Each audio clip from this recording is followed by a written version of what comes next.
Zagman with Zagman Home Remodeling. If you remember, we're working on this 100-year-old schoolhouse. We're just about finished. Come on in and check it out.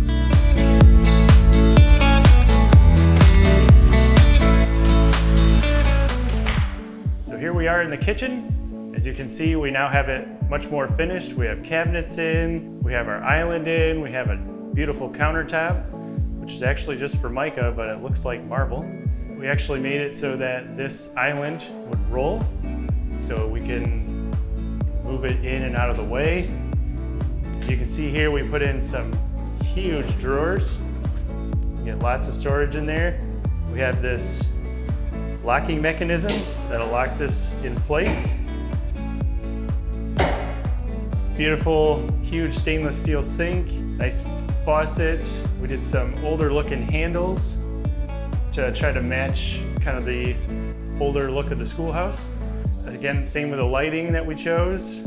If we move over here to the bathroom, as you remember, we were doing a handicap shower. This here is the floor. The floor is made to look like a house from 100 years ago, as well as the sink. This entire floor is waterproof, which we have the drain here. If we look up above, we have the shower curtain. And we put in the extras to have a handheld shower. We have this tile that we chose. The tile is kind of a rustic looking tile where it's got kind of like hand done. Both the faucets look vintage, as well as the shutoff valves to look vintage. We also added heat to this bathroom, so there's heat from the ceiling with a flick of a switch. So if we remember this main room, we had no floor in here. We ended up having to triple the floor joist up, bring the last floor joist level with this front room. If you remember, I was standing waist deep in the floor joist in the previous video. We were talking about what we had to do in the floor. So underneath this floor, we have a layer of plastic, and that's to help stop humidity from getting into the floor cavity. And then we painted all of the floor joist and all of the bottom of the plywood to stop any sort of molding from happening. Thinking long-term and not wanting to have problems underneath here. We also have a dehumidifying system underneath the floor here to keep that moisture in check down there. When you walk into this room is very solid, and that was planned on purpose. We don't want to get a lot of people in this room and have the floor bounce on them. So we did a layer of 3/4 inch plywood over the floor joist and glued and screwed it down. And then we did a layer of 5/8 plywood and glued and screwed that down to the first one. So we have a very thick floor here. And then if you look at this LVP that we put down, this particular pattern that the customer chose has many different widths and many different lengths, which I think looks fabulous. It looks much more like real wood, because real wood comes in random lengths. So if you notice our HVAC system, we have this round spiral ductwork, which we put in for aesthetics to kind of look more like the vintage look. The ductwork has to run through the building to be the most efficient. This is an attic space above here, and to run your heating and cooling ducts through the attic space, you'd lose a lot of heat off the ducts. So we ran it inside, which I think looks neat. We had enough ceiling height here that it's not in your face. And this works out very well for heating and cooling this building. If we look at the trim that we have here, I think we had about 5 options, and we did a bunch of research to figure out what looks period for this house. And this is what the customer chose. And if we move over here, we see our barn door that we made. Again, just to look more like 100 years ago. All the design elements that we chose were from that. And it's very smooth operating. You hardly have to touch it, even though this door is quite heavy. This is all solid wood. So as we walk into this room, the floor here was down about inch and a quarter. Customer wanted no tripping hazards and wanted a smooth transition from this floor into the entryway. So we ended up doing liquid leveler in here.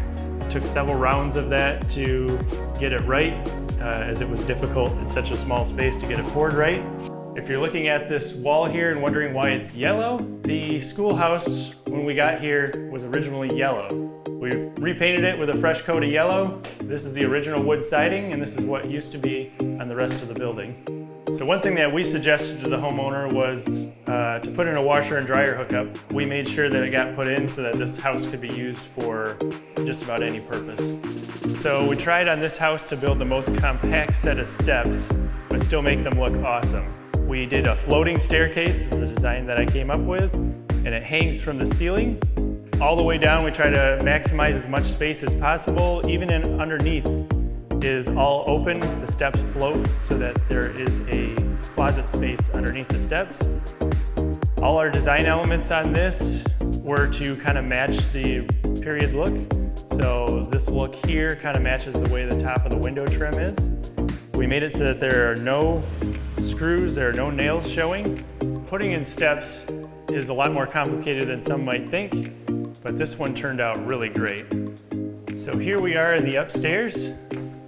This building did not have an upstairs. We built this up into the attic. If you remember, we talked about cutting out ceiling joists and raising the joists in here. So we did the same floor as downstairs, put in a lot of these doors to be able to seal the noise out from downstairs. We put in a second bathroom up here. So 4-foot shower. Again, tried to make it look period the best that we could, getting the most bathroom into the smallest space that we could, which I think we achieved very well here. So one thing that we were required to do, this window didn't exist in our last film. We had to add this window. This window looks like just a regular single hung window, but this is an emergency escape window. So the whole window opens up so that you can get out during a fire. So the other thing at this house is there wasn't a lot of space, and that's part of the whole reason that we built this upstairs.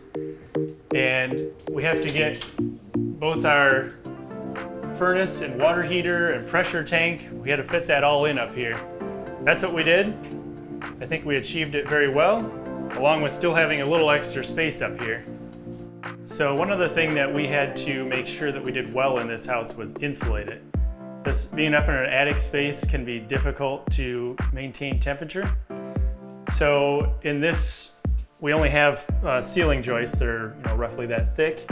So we had to get rigid foam up into all the ceiling joists. Anywhere that there's an angled roof has foam insulation here. And then if we come out here, some other details that we did on this house. Behind here is where we have the access to the main attic. The main attic has about 2 feet of cellulose insulation in it. And then this is a special attic hatch. We have 4 inches of foam on the back side of this. And then we have a weather gasket like you would see on any entry door to stop any air movement from moving out into that attic. I've talked to the owner and he said that the bills on this house are very low. He was very surprised and very happy. So we're glad about that. Thanks for joining us, and we'll see you on the next video.